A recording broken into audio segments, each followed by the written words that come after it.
Hello, no one is available to take your call. Please leave a message after the tone.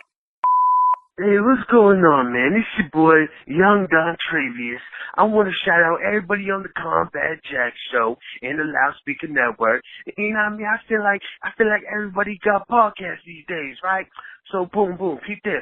I listen to all these podcasts, you know what I mean? They're alright, they're cool. But yo, my shit's more John Blaze than that. Straight up. Young Don Travius, the Daily Call with Don Travius. I'm trying to get down with Loudspeaker Network. Chris Morrow, holla at me. I try to tell him about my podcast. I think he thought I was handing him a mixtape. He ain't trying to listen to all that. But yo, I'm telling you, the Daily Call with Don Travius, my shit is John Blaze. I'm trying to be down. Loudspeaker Network. Raise the bar. Get ready for combat. No escaping. Get ready for combat. Get ready for combat. Yeah. The Combat Jack Radio Show. Stand up. Hey, yo, internets, this portion of the Combat Jack Show is sponsored by Bevel, the superior shaving system designed for people with coarse, curly hair and sensitive skin. Now, I, Combat Jack, a.k.a. Lord Bevel, support this product 100%. I've been pushing this product for the past year, 2 years, whatever it is. And the reason why I push it is because I stand by it. You can't go anywhere else. You could go to Harry's, you could go to Gillette's, you could go to Tom Dick and whatever the fuck their names is. You're not going to get a better shave than Bevel. So go to getbevel.com right now. Punch in the promo code COMBAT, C-O-M-B-A-T, for 20% off your first purchases.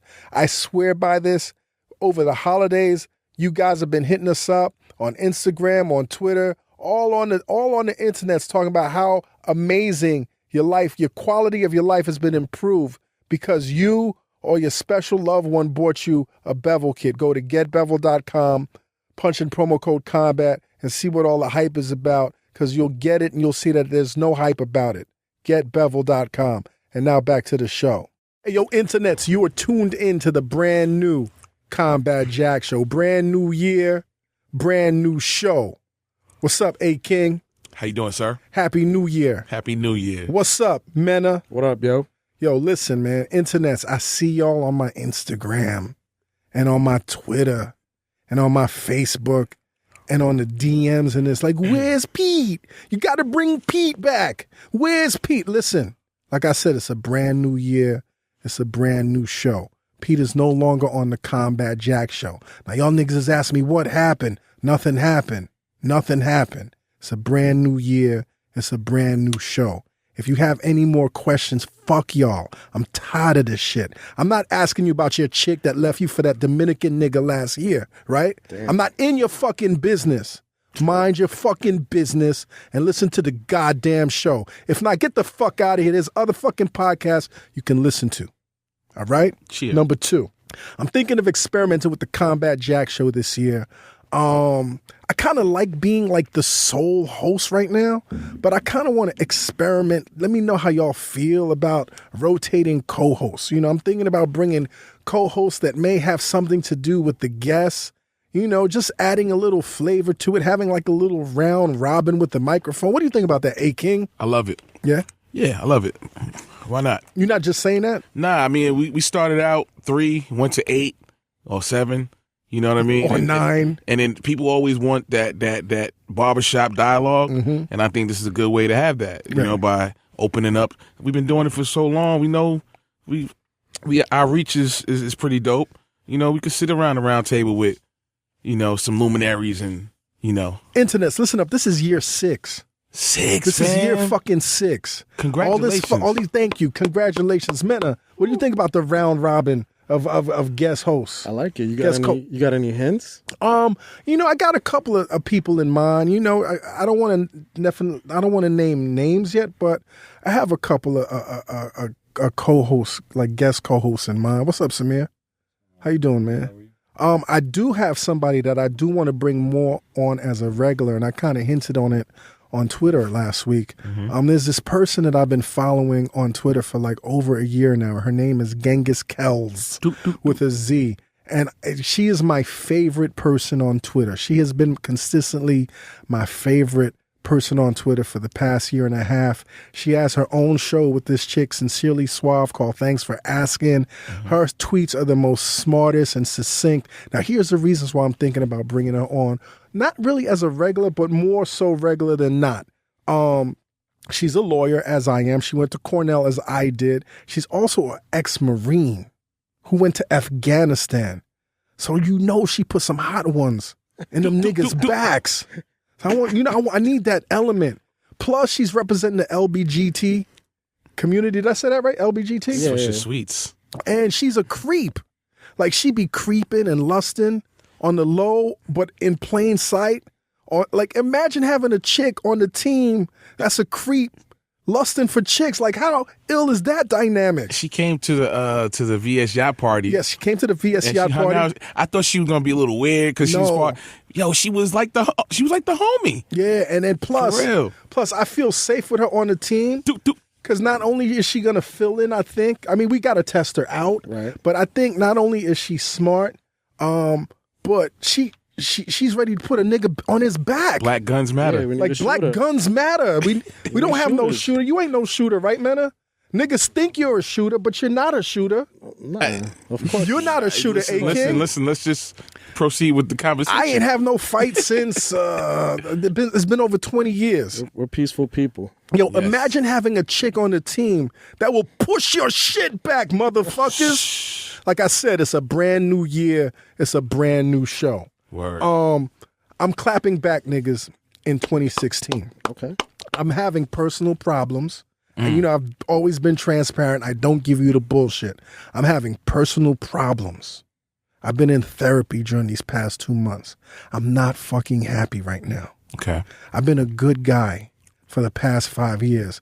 But any of you bitch-ass niggas, you fuckboys, and you bitches too, with these little sly comments and shit, I'm coming for you.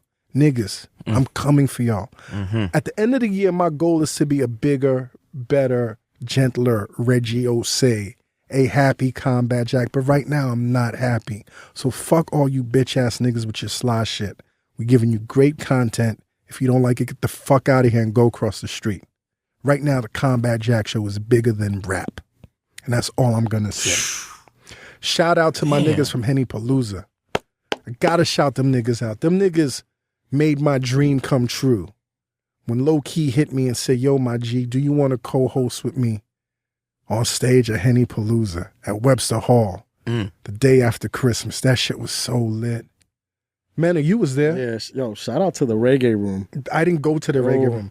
See, you're lucky because you had wifey with you. Right. Something told me do not go to the reggae room, nigga. There was a lot of moisture. Moisture? Yeah, very. It was wet? Very wet. Toon, mommy. It's like it was lit. It was lit. Yeah. You was lit too. I was feeling nice. I read some tweet that said I was inside Webster Hall, and then I ended up outside Webster Hall. I don't remember how I ended up outside. Yeah. I was good though. You mean during the? No, I was done. It was done. Okay. Yeah. I saw bodies on stretchers. I see niggas falling and shit and this and that. Listen, Crazy. all like salutes. Like I said, this past holiday season was not very happy for your boy. That was my highlight of the holidays. Thank you, all of you guys.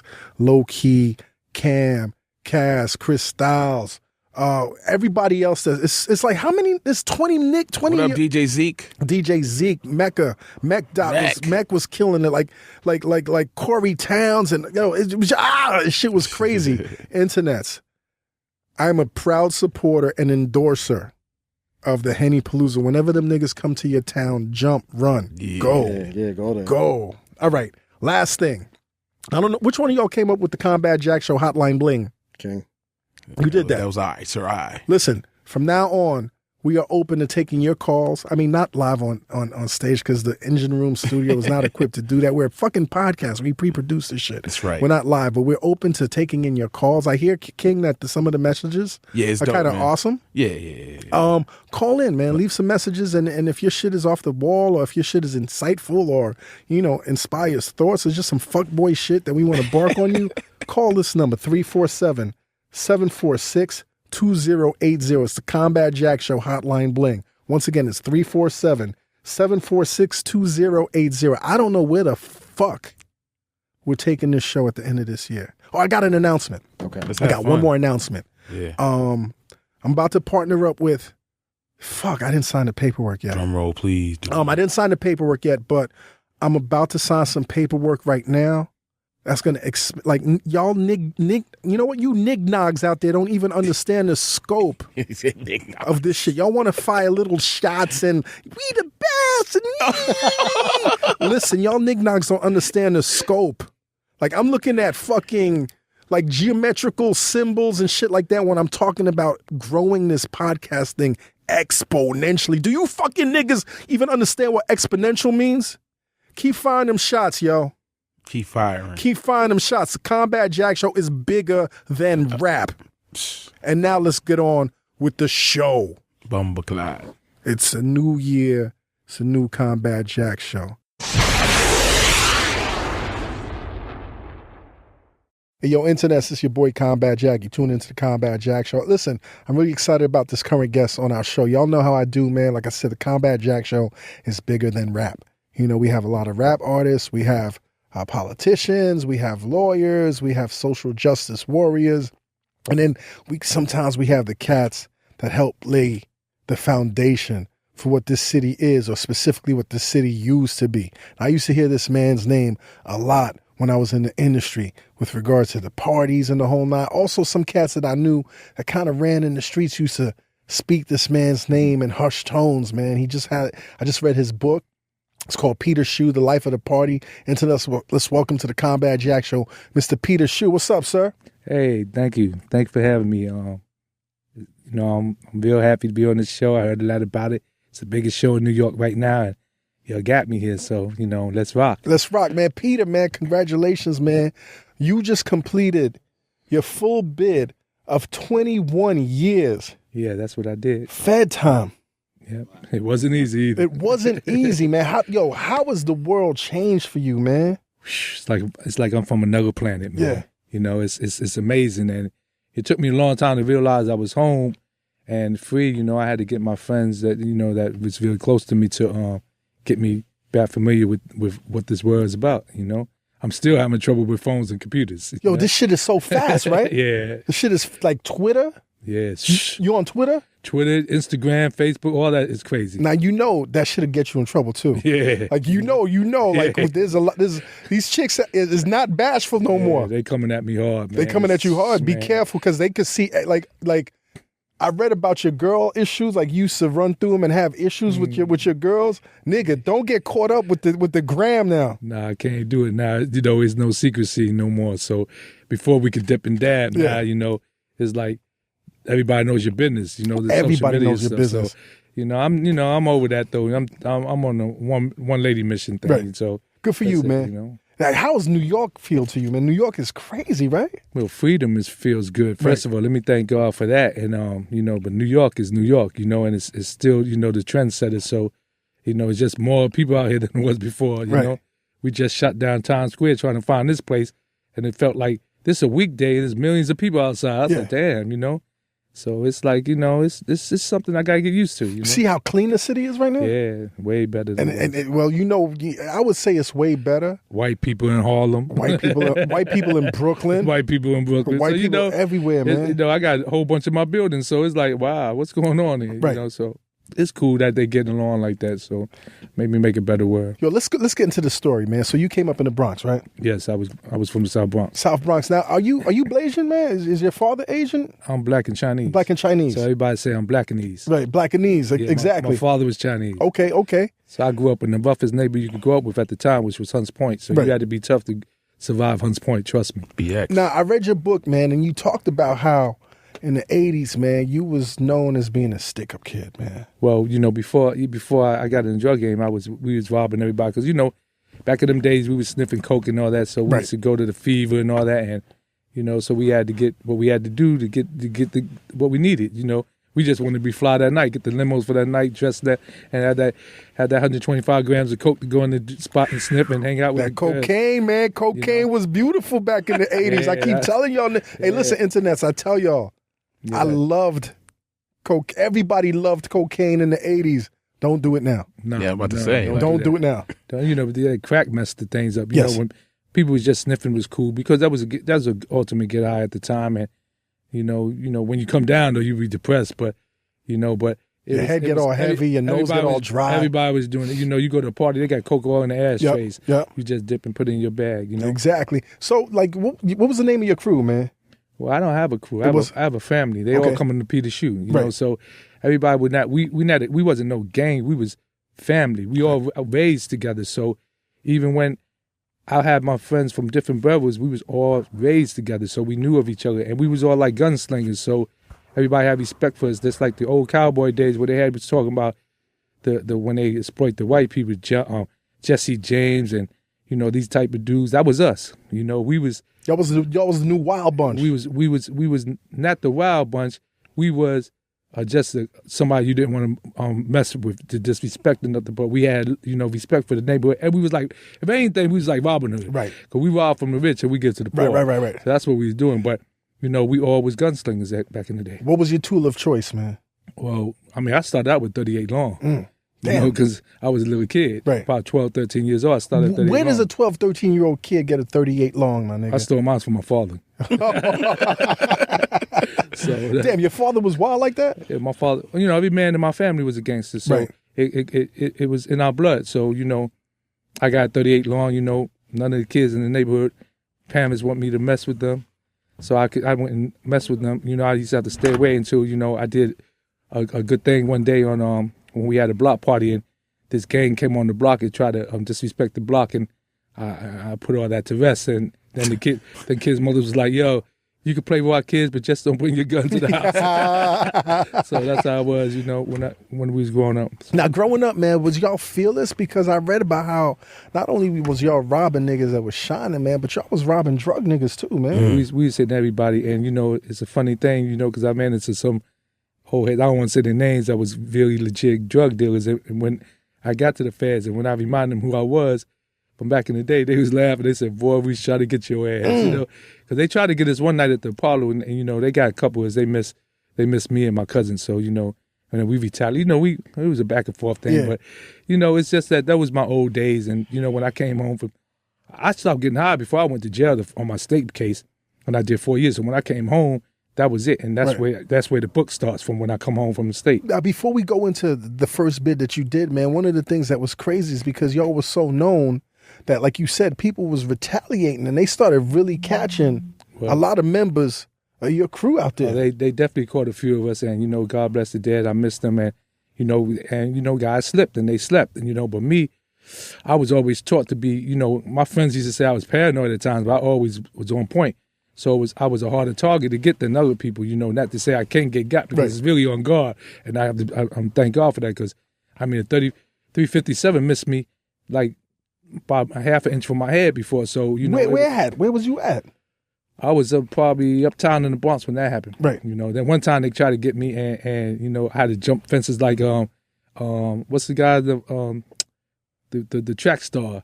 The one from that wins all the Olympic medals. I had to run Usain Bolt. Usain Bolt. I had to run like Bolton? Yeah, I had to run like him. And I'm jumping over fences, and dogs just chased me. I'm scratched up and everything. Because they lit me up. So when they couldn't get me, they blew my Benz up. Damn. They torched my Benz. So, that's part of the game, though. So how was you so hard to get? Being that there wasn't a lot of Blasian niggas running around back in the day, and definitely wasn't Blasian niggas running in the streets. Because I was high on security, so I might come 50 deep.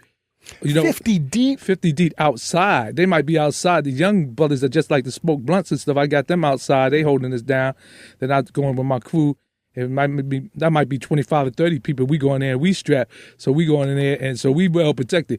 So you can get me, but you gonna get got too. Yo, Peter, how the fuck do you fucking build a crew of 50 plus niggas, my dude? Oh, we was deeper than that, but that's just the ones that want to party. But how do you build that? How do you recruit niggas, man? We raise them like you raise a flower. We grow them.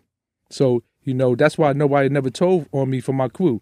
I love my crew, and they still to this day they still out there. All the brothers that was with our crew. I didn't even go say my crew, our crew, because it was a few generals. Right. But we never tell on each other. We always take it to the grave with us, and that's why I love them brothers, because they real stand up men, and we only have a few of those left in the world. That cocaine had you high. that cocaine had you really leaning on that cocaine until you got busted? Man, listen, man. Nah, I stopped the cocaine. Oh, Right. you talk about for the state bid? For the state bid. Oh, yeah. Well, how'd you get busted? Why'd you get busted the first time, man? Because In state, 88. You got busted in 88, Nah, right? 84. 84. Well, I got busted in 83. I went How to jail old was you when you 84. got arrested?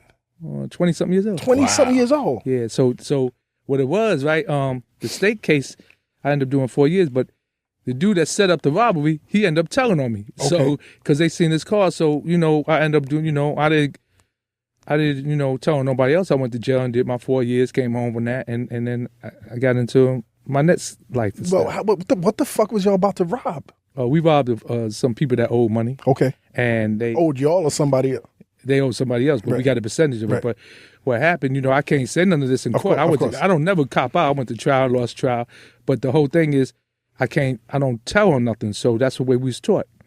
So I had to eat that. But the whole thing is, they came to court and told on me. Mm-hmm. So because they got mad because I threw their car keys away when I robbed them in broad daylight on 149th Street, 3rd Avenue, for everybody. So police, everybody walking around thinking it was a movie. I had a 357 out. So when I did that, I took the money because they were trying to do the drop the money in the bank thing, and we shot out, and I broke out, and I think it was a week or 2 weeks later, they got the BMW license plate. So the guy tells him he's dead now. He died, and God bless the dead, but he deserved to die. Damn. And he died. He died naturally though. Right. And he had his sister call me and tell me, "Yo, my brother said, break out. They know who you are." I said, "Yeah, they know who I am. That's because he told on me, Right. because there's no way they should know who I was. Right. I was just, I'm a gunman. Ain't nobody knew who I was." So that's how I ended up doing the 4 years. But I was slowing down on that coke before I did that, and then going to jail just isolated me to stop completely. You go to jail, you do 4 years. You go in 84. You come out in 88. 88 is so much liver than it was in 84. It's live now. And that's when crack came out. Crack was out. You come out and niggas is like, where's the cocaine? Niggas is like, yo, it's crack right now. Yeah, and so when you read the book, you see, I was trying to quit. I wasn't going to do nothing. I was trying to do a legit job. Remember, you had a legit job. Let's talk about that. You had you really in your heart of hearts was like, I'm done with crime. I'm done with crime. I don't want to disappoint my moms. Yeah. Let me get this job at the telephone company. That's what I did. So you got this job at the telephone company. Got the plan. How do you get a job at a telephone company with a record, my nigga? Because I did check if convicted. Because I had some people sneak me into the company. And, when I got into the company, when they get rid of me, they tried to get me to tell them who snuck me in. Right. And I didn't do that. Again, I was tested again. Right. So, you go through the test to find out if you're a man in that. And, I stood up then. So. Wait. What's so crazy? Niggas can't do that shit in 2016. Hell no. They don't do Niggas that. just press a button. They be like, if you try to get a job now, my nigga, that shit would start smoking. Yeah. So let's talk about how you lost your job, because I thought it was amazing. So I'm working, and everybody. And you busting your ass. And I'm good at what I do. Right. I'm a telephone representative. Right now, I'll probably been a big time executive in that company if I was still there. Or retired, getting that pension. Because I know people that are still working there, Right. and they got positions that I would have had or better than because I was more talented. In 88. In 88. So you get a job, you land, you get this job at the what was it, New York Bell at the time? It was called New York Telephone. at the time. But then it became NYNEX, New York and NYNEX, and then I got fired. So that was it. Talk about how you got fired, man. I thought it was crazy. Well, I had a PO, Yes. so I got to call my PO. But I slipped. See, you can't make no mistakes in life, and I slipped because I called my PO on my break from my phone. From the fucking phone company. Yeah, but we got the lounge. I could have called from the lounge. Right. But me being lazy, I called from your the desk. phone, and this gay guy that was a supervisor, he didn't like me because everybody. Because you were shining. Everybody, just, I was shining. Everybody from his section liked me. They come ask me questions how to fix things. So I was on the phone talking to my PO, and he heard it. So he put the investigation on me. So I'm sitting at my desk one day, and these 4 security guards come by me and say, "Yo, come on, you got to come with us." So it's we got like 4 or 5 million people on the floor looking at me. It's like embarrassing and everything, So I go with them to this room, and then there's like 5 white people sitting in front of me, and they like, "We don't like liars and stuff like that." I said, "What I lie about?" They said, "I lied on the application and stuff like that." But I had a black supervisor. She came in there. I forgot her last name. Her name is Sharon. And she was like, listen, this man is top of the line. Boom, boom, boom. He said, can't we do anything for him? They said, no, we want him to resign. So I said, I'm not resigning. You're going to have to fire me. So that's what they ended up doing. They walked me out, took my car to get in the building. And it was on 375 Pearl Street I used to work on. Yep. So they walked me out. So I get into my Cherokee Limited that my man, I don't want to say his name, bought me when I first came home. So I got the unlimited Cherokee. I'm driving up the highway, tears in my eyes. I'm ready to just drive off the bridge. I said, damn, I'm trying to do the right thing. And they won't let me, and that's what's going on now, too. It's going on worse right now. So they perfected that shit. So right now. I get home, the PO already called my mom's because she knows what's going on, everything, so my mom's is crying because she knows what I'm going to do now. Right. I went in my, You're not looking for no other job right now. Went in my closet, dust the guns off and everything. I'm coming back out with the vest. I'm coming back out now. So, because when I first came home, I told my whole crew, man, I'm through. Yeah. I'm not doing none of that stuff. But they didn't believe you, did they? They didn't want to believe me because they quit their jobs. See, when I come home, everybody quit their jobs. Are we about to turn up again? And they doing this now. These guys, people quitting their jobs. I said, listen, man, I'm doing everything legit now. Right. But they're like, nah, we know we're going to do something. So I'm like, listen, man, you can't just keep depending on me now. I was gone 21 years and you're still depending on me. But at that time, it was only 4 years.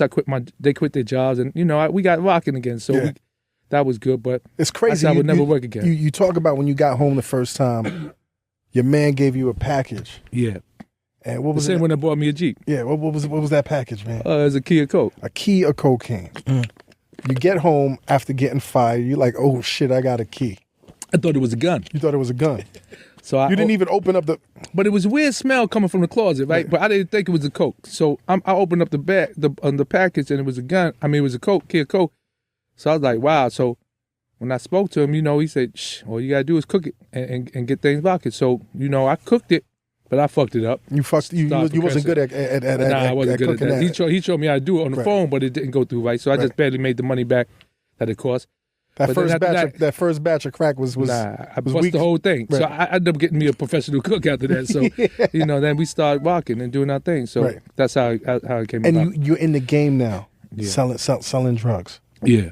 What was the big difference between selling drugs and sticking niggas up, man? Well, now I'm not the hunter no more. I'm the hunted. Right. So it's a big difference. So I'm selling drugs and but I blew up. Billy, I blew up when my friend came across some guys that had hair on, but they was Africans. They was scared to to move because they get robbed and stuff. So they needed somebody to push the hair on. So I pushed the hair on and I'm making $50,000 off every joint. So I'm doing 4 to 6 joints every 3 or 4 days. So I'm killing them.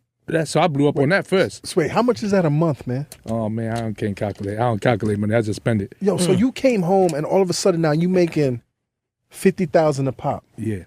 On dope, on heroin. On heroin. And how much are you making on the crack?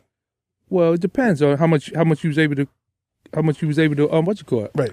How much you able to get out when you cook it. Right. So, them numbers are so far back. I don't even remember all numbers no more. But how did you organize your money, my dude?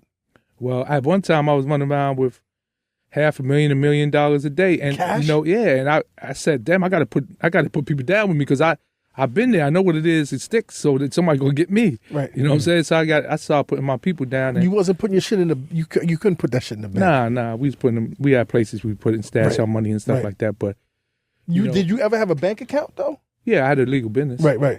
So I that's how we was trying to wash some money. Right. That's when Madonna came into play. Right. We'll get to Madonna in a second. Yeah. So my dude, man, you selling crack, and you selling heroin, and then you get a connect from Miami. Yeah. For cocaine. Let's talk about that, man. Well, I was messing with this girl, and she had a brother, and he plugged me in, and he couldn't believe he gave me a couple hundred keys. I forgot, was it 200, 250? And, 250 keys. I moved them like 3 days, 4 days. I got rid of them in a minute. So he thought, wait. He was worried about me. I was worried about him. You gotta understand this. I don't know nothing about the drug game. Yeah. Except that 250 keys. 16. Is a lot of keys, right? Yeah. How do you move 250 keys in 2-3 days? Like, it's like... Well, I knew all the people that buy them, so Right. and I was getting them for like 10,000 a whop, so I'm moving them. The dudes I knew, I was moving them for like 12, giving 12 or maybe 13. Brothers I didn't know because they was going, the street value was probably about 19, 18 at the time, so I pushed them for 16, 15, and that's 16, so I knocked everybody out the box. Right. So that's what we was doing back in the day, just to flip real quick. But then, he see what I could do. He started hitting me with numbers, so, the book tells it all, so that's what it was. Internets, this portion of the Combat Jack Show is sponsored by Bevel, the superior shaving system that's designed for people with coarse curly hair and sensitive skin. I am Lord Bevel. Nobody does Bevel better than me. That's because I love Bevel better than anybody else on the planet. I shave my head with it. I shave my chin. If I could, I would shave all over my body. I don't shave all over my body, but if I could, I would. Get this package. Gentlemen, hey, pause, but get this package. This is the best shaving system out here. If they send you the bullshit Harry's or Shave of the Month Club, whatever, get angry because they're disrespecting your intelligence. I would never do that. I respect the Combat Jack Show audience. I respect y'all so much. I love y'all so much, even though I hate y'all right now. I love y'all so much that I'm telling you, there's no better shave than Bevel. Go to getbevel.com, punch in promo code COMBAT, COMBAT, for 20% off. That's getbevel.com, promo code COMBAT. Tell them I sent you. Combat Jack, a.k.a. Lord Bevel. And now back to the show.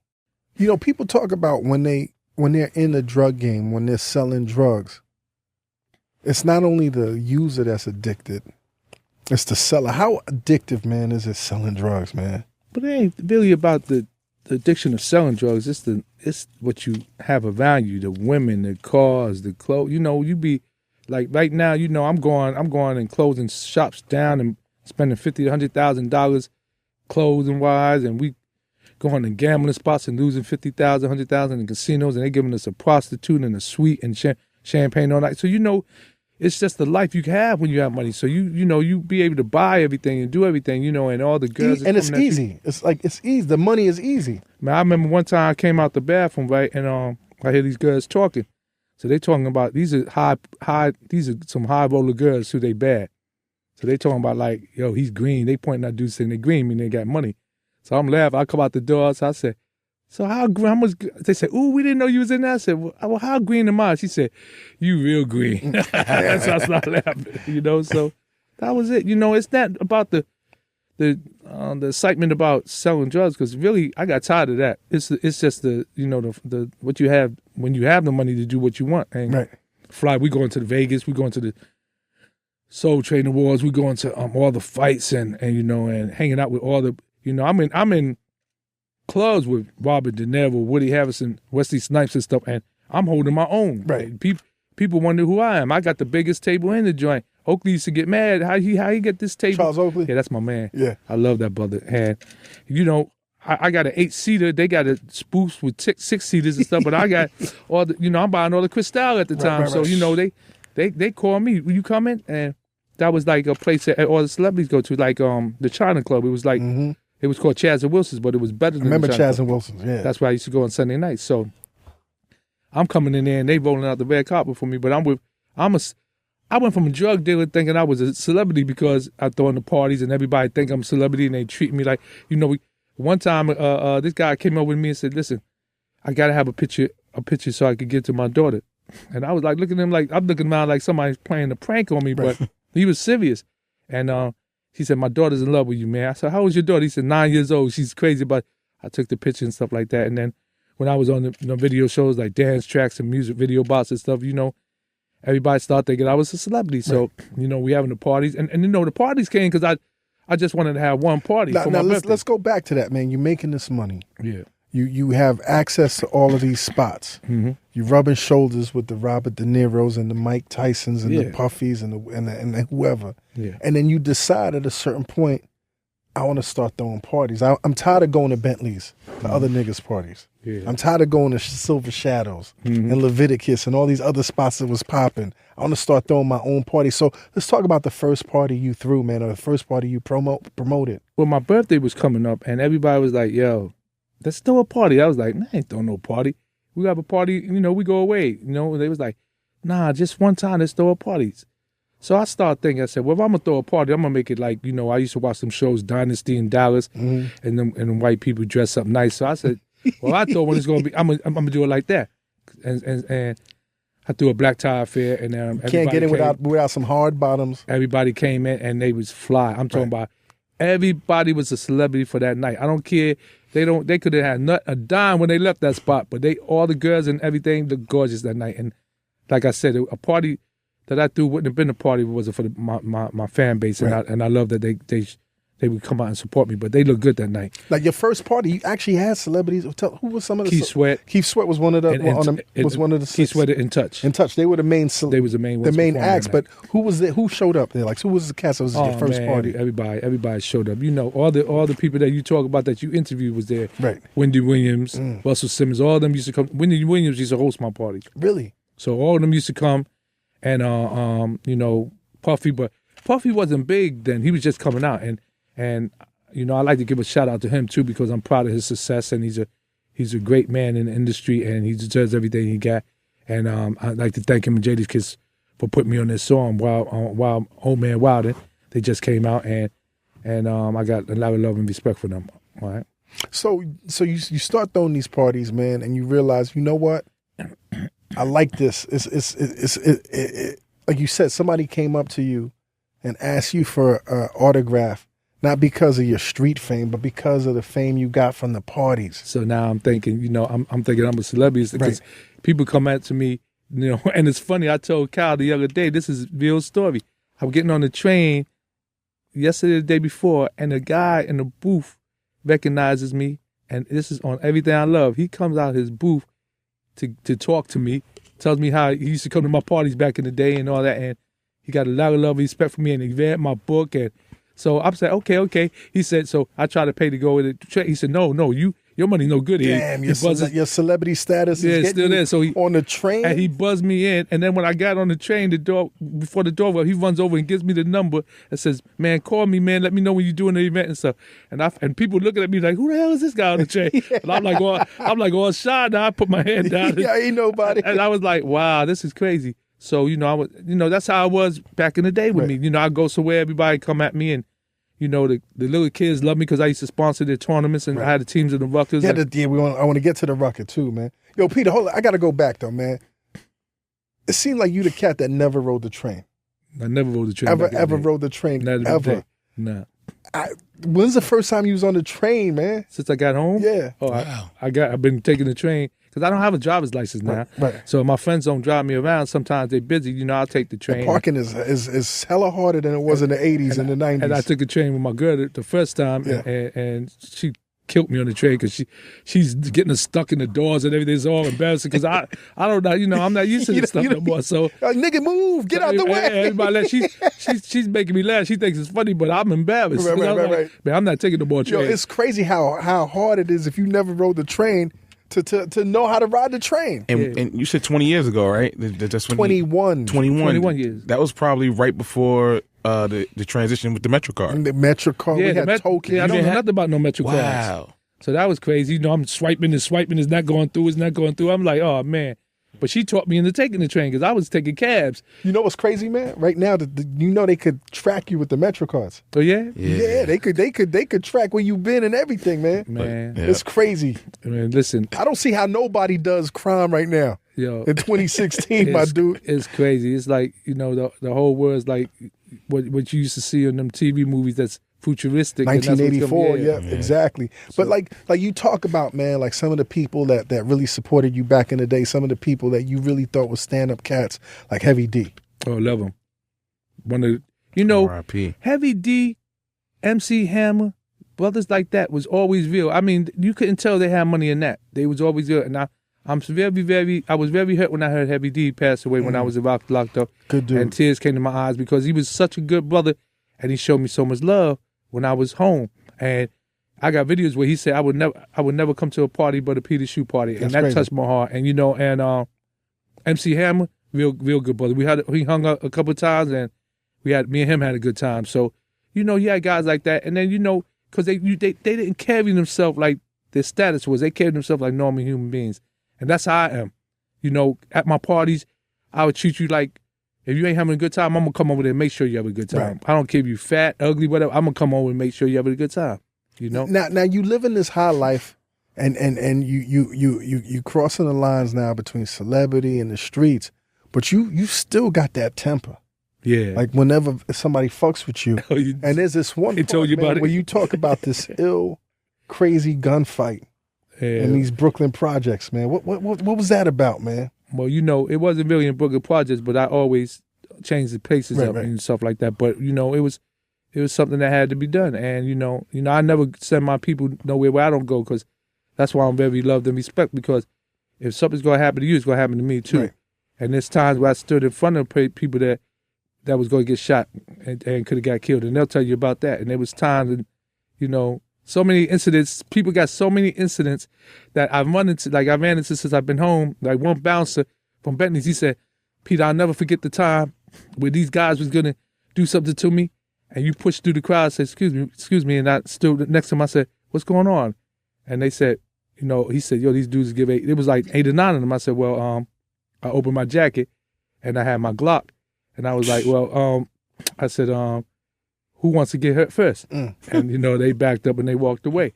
But, you know, there's a lot of people that I made sure they was all right. There's one person, I don't want to say his name, I don't want to embarrass him, that he was scared to come to the party because they beat him through a party together, and he was talking about doing something to him. And they got on the phone with me and talking about, yeah, you know, don't let him be at the party. I said, listen, if you do something to him, you're going to have to do something to me too. So he's running around. He put a wig on that night. A wig? You know, yeah, when he left. He was scared to death. But I gave him a vest. I said, listen, there ain't nothing going to happen to you. Right. If it's going to happen to you, it's going to happen to me. And that's how it is. Because, you know, we don't fear death when we grew up. How you not afraid of fucking gunfire? Because it's, you know, I mean, when I was young, right, it never fazed me. I used to be outside the fever they shooting, and I'd be high on that coke, and I'd be like, yo, the bullet better not hit me. I got my 38 long in my hand, and, you know, so I guess I was trained from that. And I never was scared of stuff like that. Because if it's your time, it's your time. Right. Because if somebody got a gun on you and they're going to do something to you, you start crying and stuff, it still ain't going to change the fact you're going to die. So you might as well. There's one person I know went out like a trooper, and he said, yeah, you still soft, you know. And they shot him. He said, yeah, I'll see you in hell.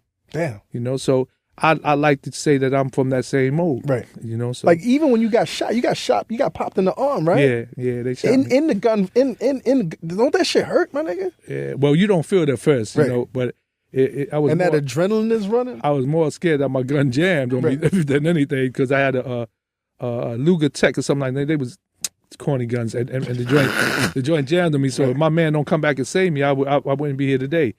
So yeah, that's how it is. You know, you go through life with experiences and stuff. So my temper was real bad back in the day, but my temper wasn't like these other guys. They get temper. They erupt over dumb things. Mine is over business. Right. I don't erupt over like what you looking at. You stepped on my foot. You like none of that corny stuff. Right. It had to be like you did something to one of my people. If niggas snitched, if they went against the code, if niggas stole something, if niggas violated one of your crew members, or that's under the 10 Commandments, right? That's under the 10 Commandments we was born on. So that was a different thing. But if you just a normal human being, you know, and because I don't do nothing to no family members, and I don't hit no women. I don't do none of that stuff unless you hit me. Right. One woman you can slap me, I can slap you back. Right. You ain't supposed to be hitting me either. But other than that, I don't do none of that. Funny story, man. First and foremost, like you had these ill codes. And one of your codes is no business on Sunday? Yeah, we didn't do nothing on Sundays. Nothing? Nah, because of God's Day. Right. So I closed shop up and we just relaxed on Sundays. I gave my respect to the Lord for that day. You had an ill crew. You had an ill team on the Rucker. Yeah. And the crew was so ill that you talked about how your crew demolished Puffy's crew. Oh, we beat up the Puffy bad boy crew. We punished them, and our shirts was better than his. What's so crazy about your shirts? Oh well, somebody had on the Facebook of they kept the shirt from way back in the day and put it on Facebook, but we had it was called, my team was Taking No Prisoners, so I have Taking No Prisoners in the front with the 2 Glocks on the side with the smoke coming out of them, and then in the back we got this tombstones with the victims of the teams we beat. Right. So you know. So you had niggas' names on the back that y'all beat. So we had I give out like 500,000 shirts easy when I come to the games. Even the police was asking for shirts. That's so disrespectful. So, having your name on the back of a shirt. So they wear my shirts all season long. So we come in the game and you see everybody in orange because I was the color of shirts, orange and black. So you see the little, might see if the courts had about 3,000 people that day, 2,800 is wearing orange and black. You have a little bit of bad boy shirts and a little bit, but we was killing them at that time. So that's the only time I got out on Puffy. Yo, you talk about how you never smacked a woman, but you had this crazy fight with this lesbian at the Rucker that ended up crazy, my dude. Tell us about that. Well, the Future started that. That's my man, but he started the that basketball player. Yeah, he's a hell of a ball player. Right. And I raised him, so we had having a game and the game got out of hand. He elbows this guy from the other team in the mouth and busts his mouth. And so after the game, I tried to take all of them to eat, and because I felt bad what he did, and I got on Future about that. So what they did, they was willing to go, but they had a lesbian dyke coach, and she's like, nah, don't go nowhere with him. She started mouthing off. So I told her, listen, man, calm down. I'm just trying to make things all right. She kept running her mouth, and she had a reputation of saying things out your mouth like "suck my thing," and she a woman now. But she told you suck her dick. Yeah, she said shit like, I didn't want to curse on your show. No, you can curse. All right, so she said that, and I told her, watch your mouth.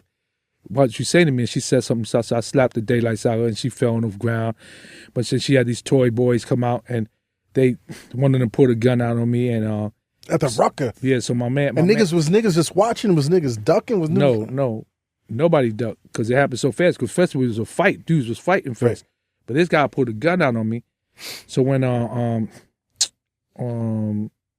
my man gave me the code that he gives out, I looked and I seen the dude with a gun on me.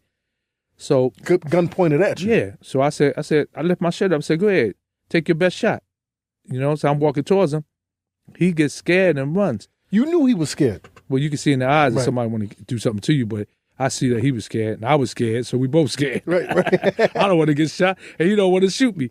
So he runs and so now she knows she just started some crazy shit. So when she gets up, she's like, she said she's on the floor and I walk by her and I says, you're a dead girl now, right? Damn. So you gave her that sentence, man? I'm smiling. Right. I always smile when I'm gonna do something. So she's like, over a basketball game? I said, I started laughing. I said, yeah, I'll be to see you. So I lost my temper and I went up there. Now everybody, meanwhile, people on the flock, they heard what happened. It's like, we had a little internet back in the day. So everybody's hitting me on the beepers. They want to come up and do something. So I go up there with about 25 cars I didn't even wait on nobody. 25 cars? For the people we was going to take. So that's 25 cars with like 5 people in them? Yeah, 4. What's the math for? That's 100 motherfuckers. Yeah, we went up there to take much some burn is they had in the car? To go at the lesbian coach? Man, we was going to get that. I was looking for the kid that pulled the gun on me for real.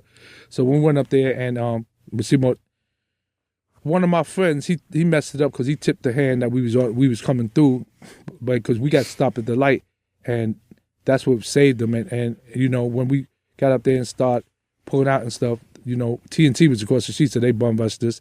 So we lost. I had to pay a lot of money to get these brothers out of jail, and I had a Desert Eagle at that time. I threw that shit away and broke out. So that's what it was. And when I got back to the building, because my man told me every time he tells me, don't do something, I do it, something go wrong. So I hate that he says that. Right. So, but I was mad when I lost my temper. So when I got back to the building and I got the call from the lawyer, he said, you got a lot of people locked up. I said, yeah, I know. He said over a basketball game. Over a basketball game. So I had to bail all them dudes out. So I lost a lot of money on that. And and then somewhere she had family that's police. They came to one of my apartments back, and that I didn't know they knew I had an apartment back there. I had so many places, so they came down there and told me anything happened to her, what they're gonna do to me. And I said, yeah, well, she better keep her ass out of Harlem. I better never see her in Harlem again. Damn, I guess she never showed up. She never had no game. That was the end of her coach days? That was the end of her coach's days. Damn. Until I guess I went away. She might have came back out. Oh my God. Listen, man, you doing all this shit, man. Did it ever dawn on you like, yo, I'm burning too close to the fire, man? Like this, because you're doing a lot, my dude. Man, I keep telling people I was getting tired of the whole shit. I don't want to get out the game, and one time somebody got killed and they thought it was me because it was a Chinese dude got killed outside of Bentley's and they thought it was me, and I wasn't in town. So my man, God bless the dead, Demencio, called my house, and I knew Demencio too, man. He ran with Lou Hobbs. I love that brother, and I love Lou too. Yeah. So he called my mom's and he said, Lou Hobbs is still locked up, right? Yeah, he's still locked up. So he might get a place soon though because there's new laws. Yeah, he's in Noticeville right now. So he called my mom's, and he was crying. He's a grown man. He's crying, talking about he's going to get whoever got me, and stuff like that. So my mom's is like, when did he get killed? When did he get killed? So he said, I heard he got killed 2 days ago, but I was just with her yesterday. Right. So she knew. But then she ended up going to the hospital.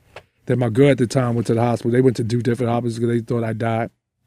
So when I finally get the message, because I don't answer my beepers when I'm counting money. We was out in Baltimore counting money. So counting a whole lot of money, so it's taking a couple of days. So I think that was about $15 million. Right. Damn. So we had to get back in. I had to go get to a phone, and when we count, we wasn't using machines to count the money. We was using our hands. Yo, $15 million with your hands. How do you count that? How do you count that? Well, one time my man. What if you fuck up the count? That's what I was getting ready to say. My man, I always mention his name embarrassing, but he's a close friend of mine. He messed the count up. We were so mad at him because we had to empty all the bags out and start counting over again. Everybody wanted to kill him. Yo, man. So listen, let's go to a quick break, man. Internets, you tune into the Combat Jack Show. We got the legendary Peter Shue in the building. Peter Shue. Yo, man, F your radio, F your podcast, and F your TV show. Yeah. Internets, this portion of the Combat Jack Show is sponsored by Squarespace. Building a website can be tough, and even if you do know your way around coding, creating something that looks good and works well is a time-consuming affair. Whether it's for a business site, portfolio, restaurant, or whatever else, in this day and age, you probably need one anyway. Well, lucky for us, Squarespace makes it easy to build beautiful websites without breaking a sweat. Squarespace provides simple, powerful, and beautiful websites that look professionally designed regardless of skill level.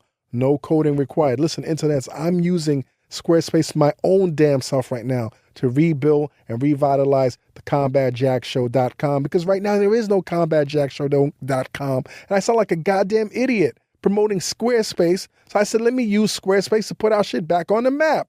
Not only does Squarespace provide you with intuitive and easy-to-use tools to create your own website, Squarespace also has state-of-the-art technology powering your site to ensure security and stability. And we all love stability. And you can trust in Squarespace for your website needs when millions and millions and millions and millions and millions of people and some of the most respected brands in the world trust in them too.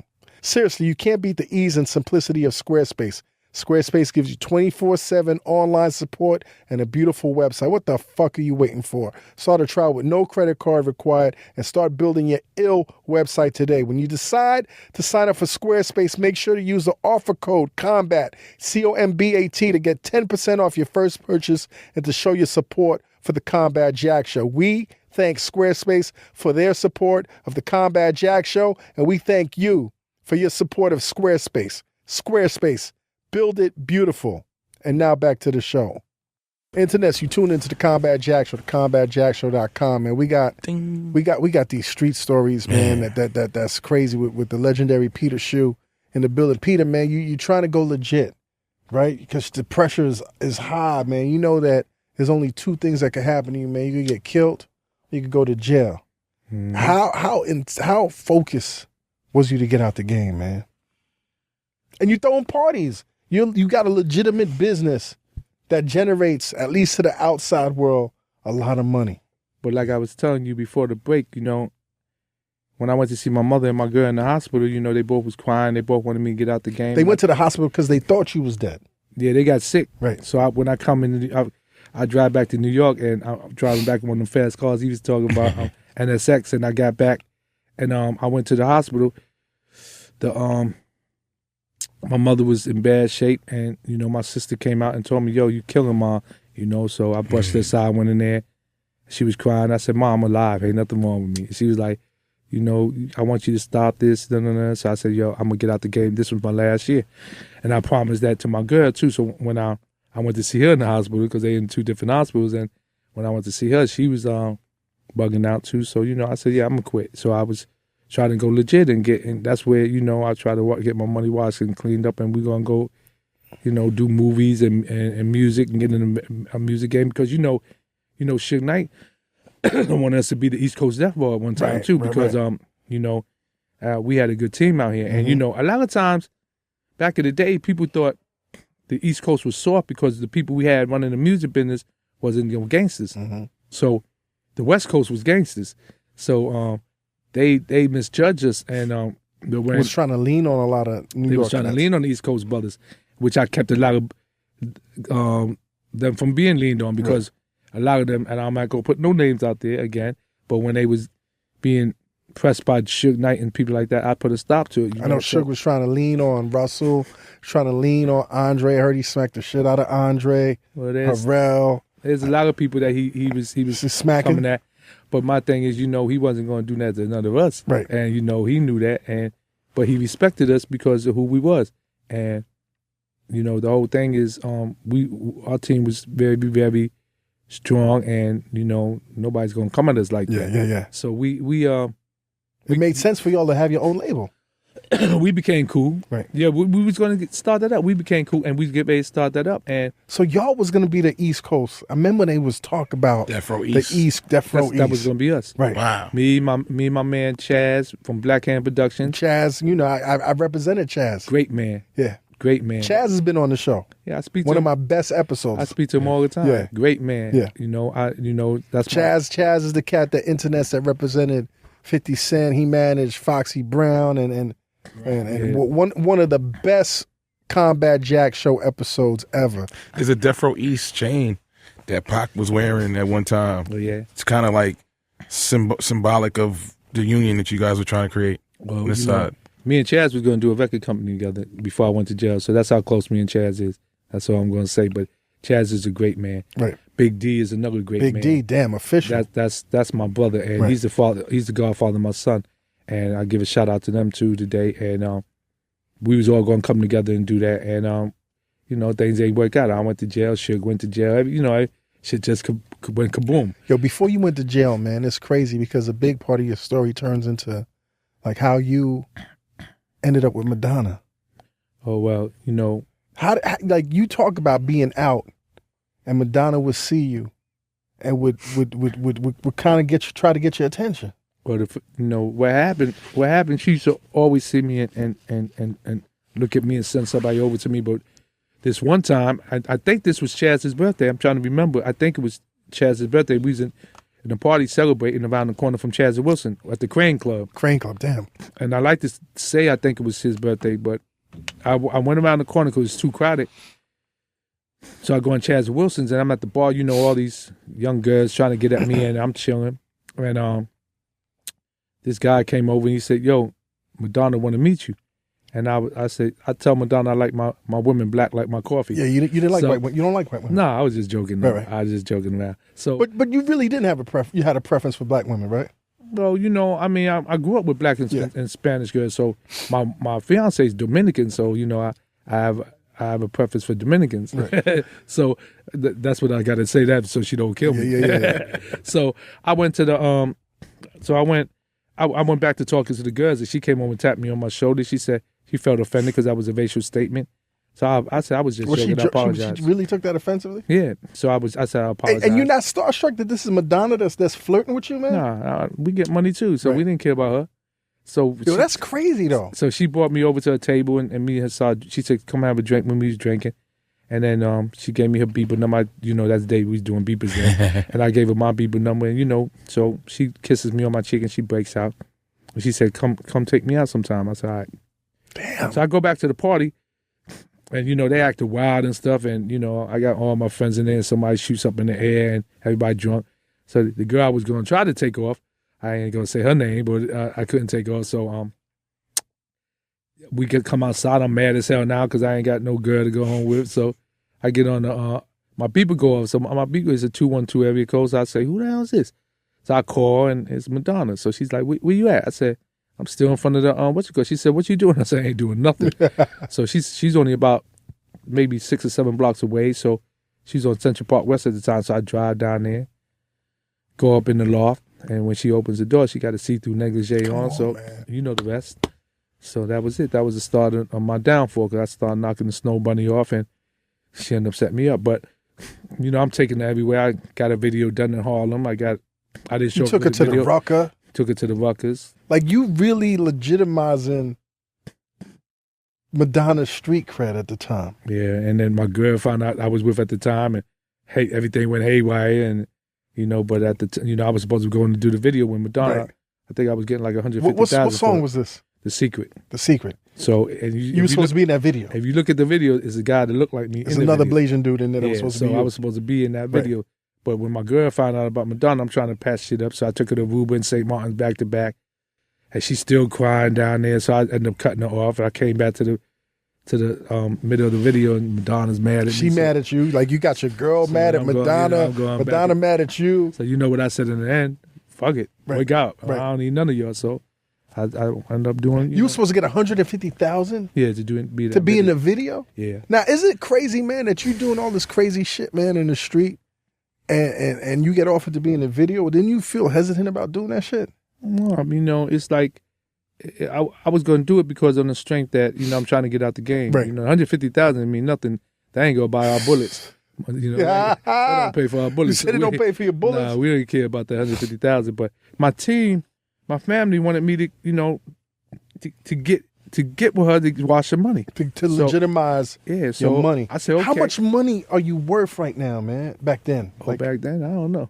Like 20? Like seriously, man? Like you talking about you counting 15 million casually. It's a few of us. So, I'm not going to say the numbers, but we was able to do whatever we want. So right. That's all I'm going to say. Right. Because I don't want to give a total because it would be hard for me to estimate that anyway, but we was trying to give her $10 million a month to wash for us, at the time.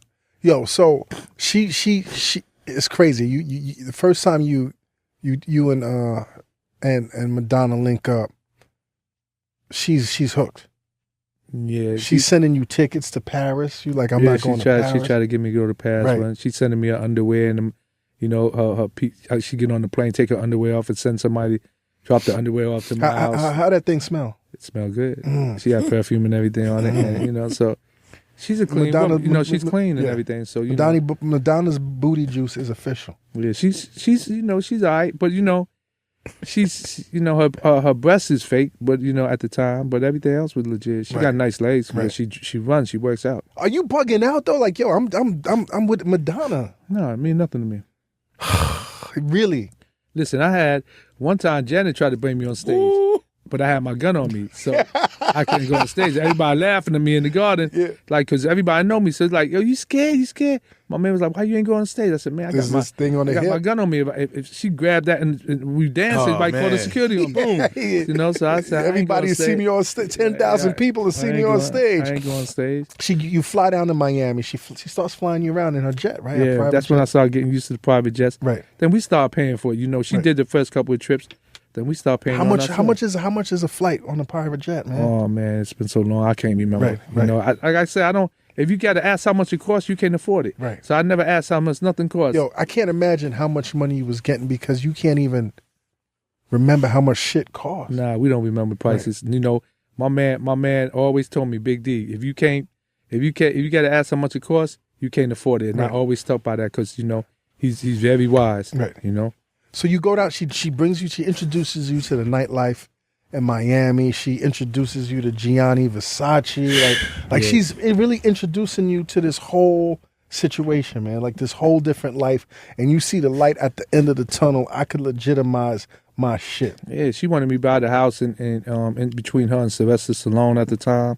I mean, it was great opportunities that I missed because I should have just, kept her and then I probably would have been better off. But, I just didn't want to, she wasn't my type to settle down with like that. So, do you kick yourself now? Like, I know you live by no regrets, but you ever say, damn, if I really, like that was real, like I really could have legitimized my money. Well, it was an opportunity. Right. And it's just that if it's not meant to be, is like I said, everything's on God. So if he didn't will it for me, it wasn't there. Right. So that's how I see it. So I just missed the opportunity of the sign, whatever he was trying to drop on me. But, in the end, if I had to turn back the clock, I might have did it a little different. But I can't turn it back.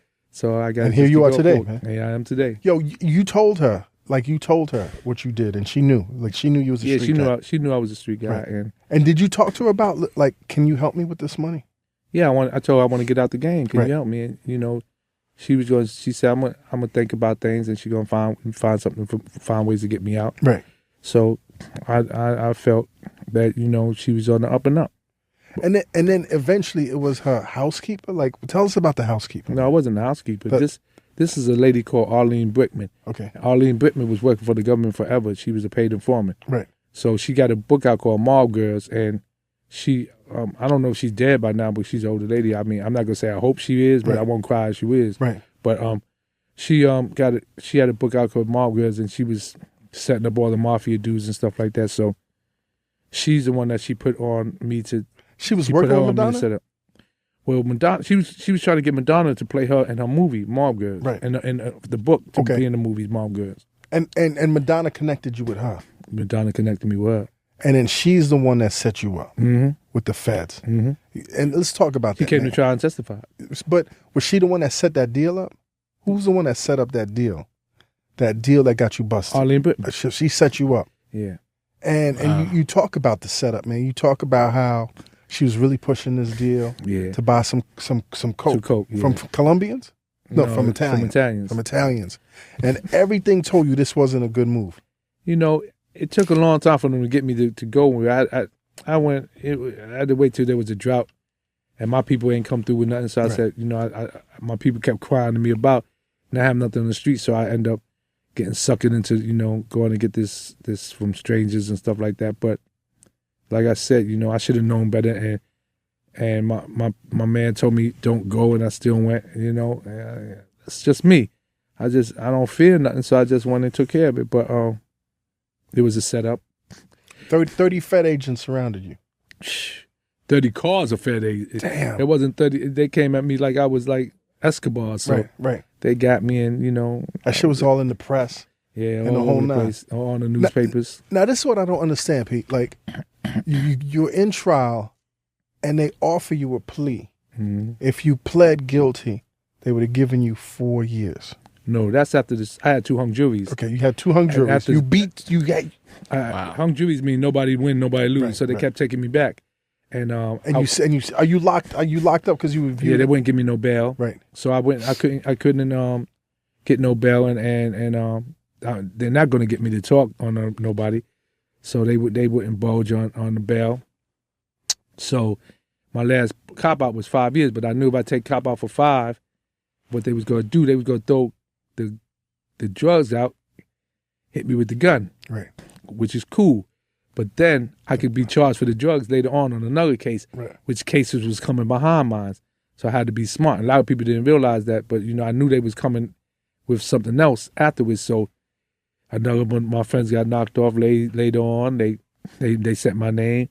Every time somebody got arrested, they set my name. Your name came up. So they said, one midget Bob from Brooklyn, he told everybody. Was it a real midget? Yeah, he told everybody. Midget Bob?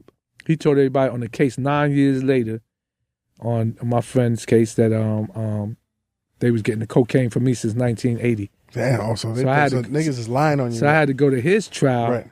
my man D Nice's trial from Brooklyn, and I had to testify on his behalf that they lying. And I never sold them no drugs. He ain't never killed nobody. I was the tough guy, and they used to try to keep me out of trouble. And here I was facing 5 more years on perjury. But I just had to go out like that. So you fought the case, and they gave you 21 years. No, they gave me 24 years, 8 months, which is like 25. Right. So I only did 21 out of it. I would have did a little bit more. I was supposed to come home 2017, but that new law came out with 2-point reduction, so I got 14 months off. So that's why I'm home early. Yo, listen, my dude. How do you do 21 years? Day by day. You don't look at the end. You look at day by day. You stay busy. You stay focused. And you don't get caught up with the wrong people. Right. That's not trying to better themselves, and you don't sit in front of BET all day. So what I did, I learned to write screenplays from the guy George Jung that came out with Blow. Mm-hmm. And even though you knew George, you met George? Yeah, but he ended up being a rat. I didn't know he was a rat. Okay. At the time, so he taught me how to write. Mm-hmm. So I started writing screenplays, which I got some fire that you're going to hear about later on when I get this movie deal. So then I wrote my book, and after I wrote my book, let's go backtrack a minute. They was trying to get to write a book on me, offer me $350,000, but they was only going to give me $1 off every book that sold after that. So I said, I'm not doing that. So I waited, and then I wrote my book. Right. And I self-published your book, right? And I let my cousin put it out there. How'd the book do for you, man? Oh, it's doing good, but I'm getting ready to go all over the world with it, so that's when it's going to really do. Okay. You about to take a tour, take a book tour with it? I mean, I'm gonna do everything with that. Okay. But we got, and then so when I learned to write the screenplays and stuff, I put that together. I was just waiting, building my time. Everybody's like, "Why are you not trying to come out with nothing yet?" Nope, not yet. I waited for the sign from God, and God told me when to come and do something because I was on my way home. Yo, what was the toughest part of that time, man? Not being home for my kids and my mother. Right. My mother's real sick, and she's in a nursing home in Long Island, and she did 2 beds with me, and I heard every day that I had to put her through all that. And my kids who grew up without me, and they beautiful children, and you seen them, you would love them because they all got their own personalities, and they all gonna be something. My son's into music, my other son's an actor, and my daughter's she's that girl. Right. And you see her, everybody talks how beautiful she is, and that's a blessing, and they still love me, and they understand what I put them through was for them too, not just for me. And I just lost, Did cats test you in jail, man? Well, you always test in the beginning, right. But after I put the work in, and a lot of people had love for me, and not only from New York, from all over. The snitches is really the ones that tested me because they knew I didn't like snitches, and they'll come at you deep. And one time they came at me deep and in the penitentiary, but the brothers that was from all over the well, first of all, they tried to come get me at nighttime, so I came outside, and we was night to night, but the police was around, so they tabled to the next day, and then they tried to come get me. They was getting on me in the mess hall. There's about 30 of them. But when I come outside, there's about 300 dudes in the stand, but they from all over. And they was mad because I ain't come and get them when I had trouble because I don't go get nobody. Right. So when I came out, the brothers in the stands, they screamed on them. They said, "You got a problem with Shue, you got a problem with us too." So now my chest swells up again. I know I'm deep in the streets. Deep. So, but I had a lot of, brothers today, all over the United States, from the West Coast down south, Texas, everywhere. They got love for me. So I get emails or phone calls every day, Facebook, from all these brothers that got love for me because I stood up, and there's not that many people that stand up, and even though we only 10%, and the 90% of the brothers are snitches, we stronger than them because that 90% has to be broken down into 5%, 6% because they can't trust each other. They can't be 90%, but we could always be strong because we 10%. So that's what separates us from them. Let me ask you something, man. What does 21 years do? How does that change you, man? It hurt. It took a lot out of me and messed my health up. The police tried to poison me when I was in jail. They tried to poison you through food? They either food or the blood transaction. Right. But it was, I was so popular in the jails, and everybody, they was jealous. Everybody, clinged to me. And I could come in the gym and be 300 dudes get ready to go to war at each other, and I could stop the beef, just by my presence. So the police didn't like that, and the racist crackers don't like that I was somebody, so they was hating on me. So especially in Pennsylvania and West Virginia, because that's where they're and that's weird. It's deep racism. And people that don't think that there's still that racism out there, they need to go to jail because them crackers treat us like we slaves and still in jail. Yeah. So I expect this stuff that's going on out here in the streets with the police doing all that stuff. That's a part of what's going on in jail. They still don't like us, and that's just how it is. How's your health? You said something about your health. Well, I'm dealing with getting my, the stuff cleansing my body, so I'm getting stronger and stronger now. So I couldn't get this stuff in jail, but I recommend that everybody stop eating red meat and processed foods because that's killing us. Yes. So stay off that wheat or anything white, man. Stay off that white shit, man. Yeah. So you out now, man. What you working on? Well, where the book is out there, Peter Shue Story, Life of the Party. You could go online, go on Google. Internets, I read it, which is why we're having this interview right now. It's being sold, Barnes & Nobles, Amazon, Fam, I Got You. Everywhere that You could go on Ingram. It's being sold to that, and we're going to expand it because now we got a distribution going all over the world. So it's going to be a lot better. And then my movies is being discussed. When I first came, you got actual Hollywood cats talking to you about this shit. Oh yes, definitely. We got Lionsgate. We got Marty Bergman. Marty Bergman, yes. That directed Scarface. Marty Bergman, yes. We had a dinner meeting with him. I got the pictures on my phone.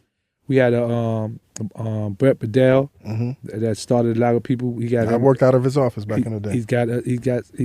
That Burt Bedell's still doing deals. Yeah. How old is Burt Bedell? He's old, but he's 81. He look older. I saw him like 20 years ago. He looked older. But he's pushing stuff for me, and then He's still wearing them crazy suits. But you had them with Versace. Yeah, crazy old school, like Versace from the 70s though. Yeah.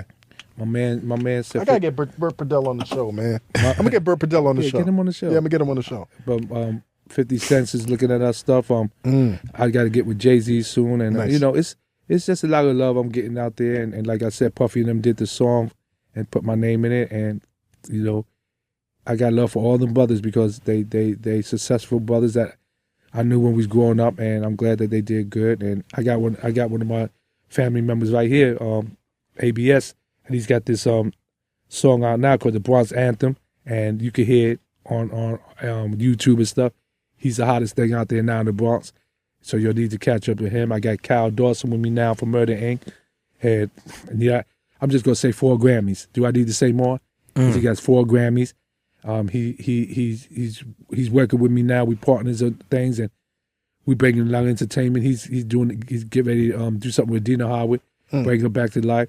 Dina Howard, yeah, freak like me, she still look good. Yeah, she's still. I used to get that album cover used to do something to me, man. So me and Kyle's doing a lot of things together. So we on radio shows every day. Nice.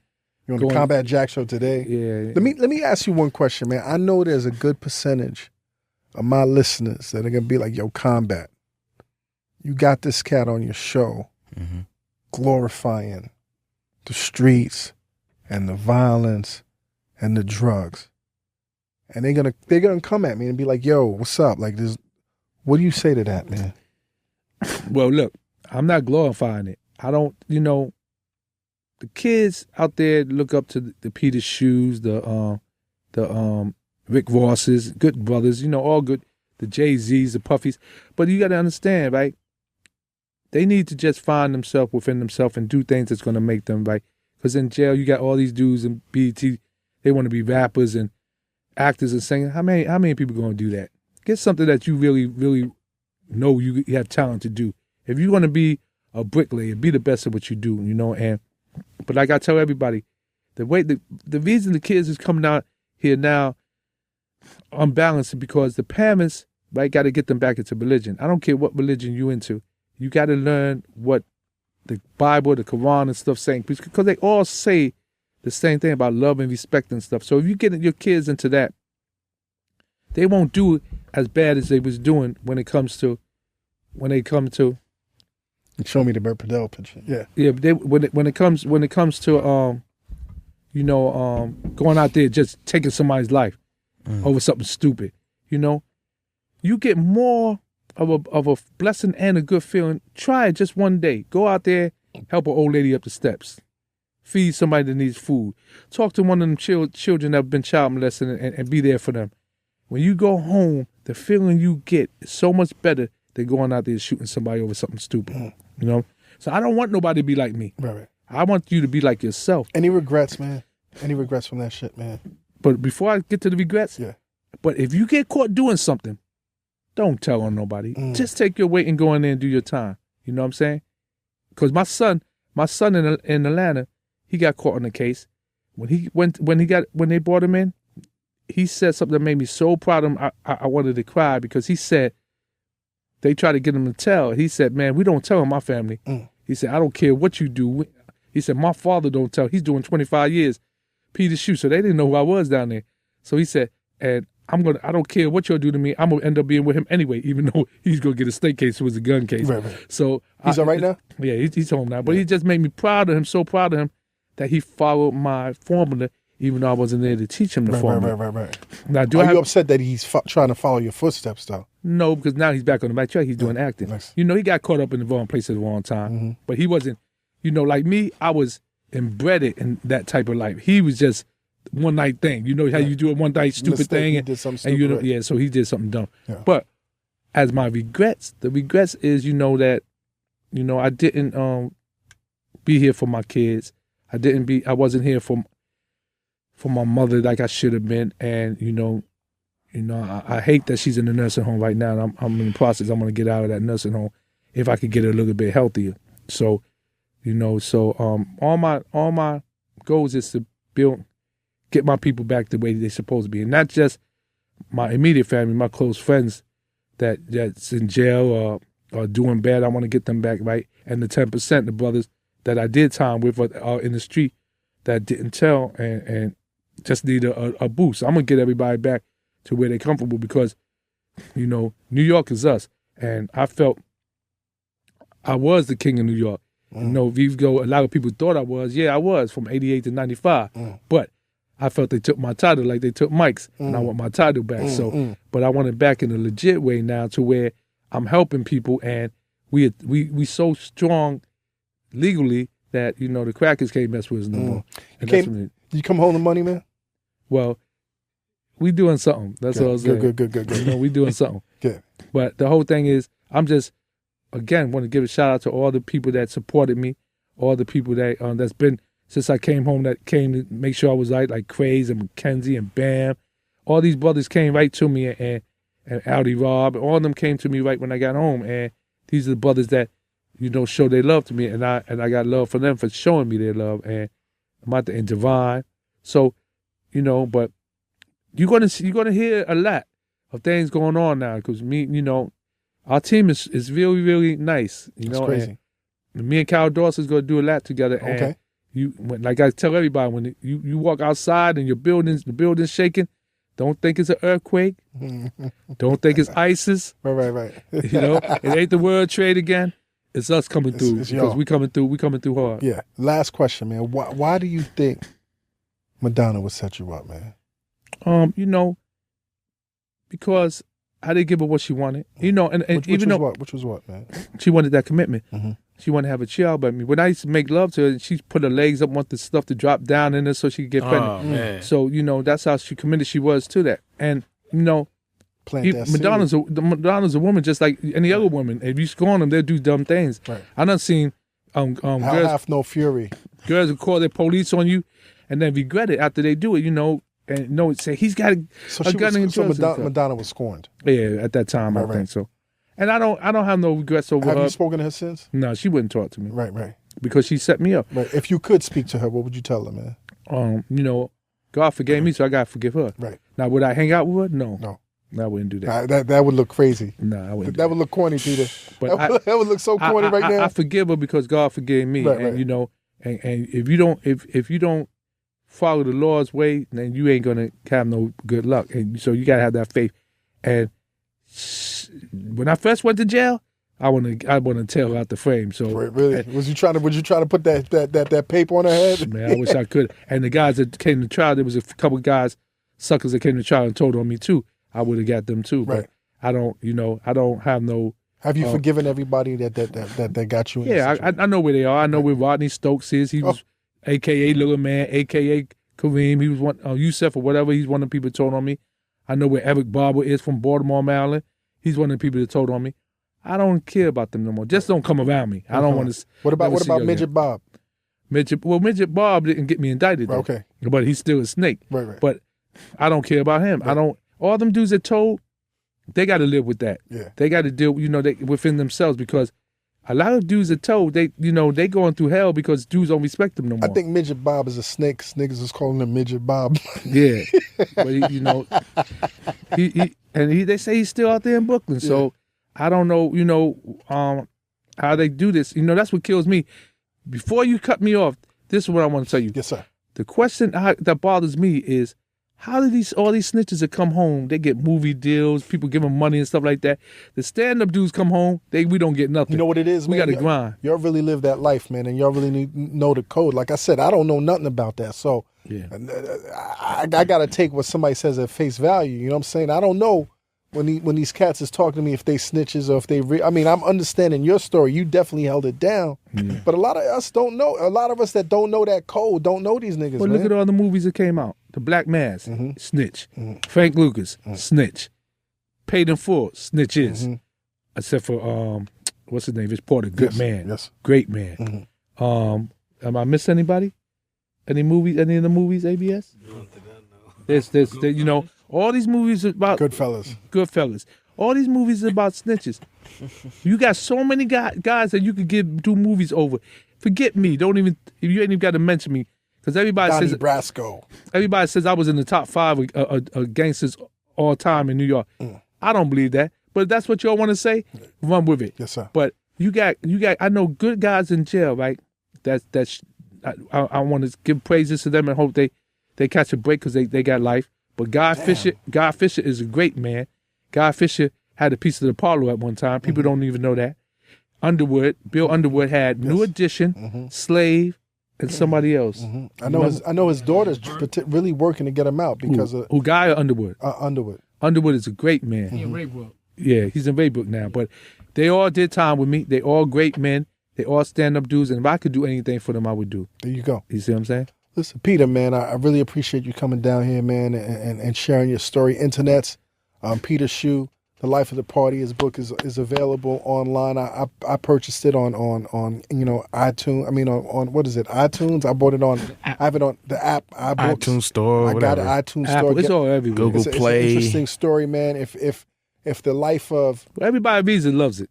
Yeah, if the life of the old New York from the 80s and the 90s attracts you to nightlife and the celebrities, man, that's definitely what you need to pick up. Yo, Peter, man, I'm glad you're back home, man. God bless you. Man. Continue doing the thing, man, and inspiring people, man. And I thank you for having me on. And anytime I'm one phone call away, you need me to come down here for anything, I'll be there because I want to see your show go to the moon because it's a great show and it was one of my best interviews, and it's my privilege to be here. And Thank God you. bless you too. Oh, before I forget, man, definitely a big shout out to my dude Salim from DC who hooked us up. Okay, I really appreciate it. Peace God, peaceful. Was it peaceful Lord? Peaceful Lord underscore peaceful. First he was Lord Peaceful, isn't he now Lord Observant? He was Lord Observant, now he's Lord Peaceful. Lord's peaceful. Yo, peace, Salim. I definitely appreciate it. Yo, King, man, we got our first episode of 2016 in the can. Like I told you niggas, man. Ready to go. This is the mean Combat Jack right now. Fuck y'all. That's right. I hate all of y'all. That's right. Unless y'all really give us love. They're going to like this Don't forget Sean Penn. Give a shout out to Sean Penn. Sean Penn, I'm about to see him tomorrow. Yeah. But yo, man, we here. It's 2016. It's only the beginning. Started off with Peter Shue. Yep. King, what we doing? Listen, man, we going, man. Let's go.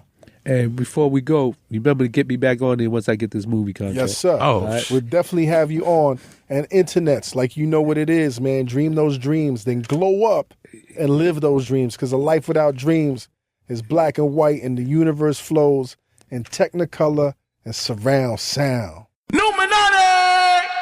This episode of the Combat Jack Show was produced by Jonathan Mena, executive produced by A. King and Chris Morrow, engineered by Samir Karan, and recorded in the Engine Room Audio Studio in downtown Manhattan. This is an official Loudspeakers Networks production. What up? This is Equip Smith from the West Coast. Just want to say much love to Combat Jack Show. Keep up the good work.